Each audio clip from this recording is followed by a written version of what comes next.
వేసిన వెంటనే కలపకండి. ఇది బాణలు ఇలాగ ఊపితే నూనె పైకంతా వస్తుంది. ఇలా మాత్రమే కలపండి.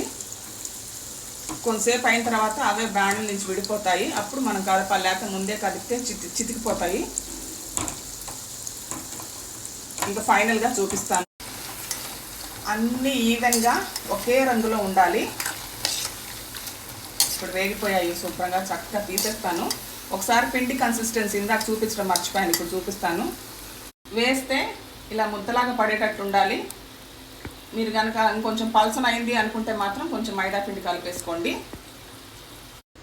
ఇదిగో చూసారా, ఇలా చిల్లులుగా వస్తుంది, లోపల ఎయిరీగా, చాలా టేస్టీగా ఉంటుంది. మీరు ఒకసారి ఇలాగే ట్రై చేసి చూడండి. ఇదిగోండి, చక్కగా మైసూర్ బజ్జీ రెడీ అయిపోయింది. అల్లం చట్నీతో సూపర్గా ఉంటుంది. ఎంజాయ్.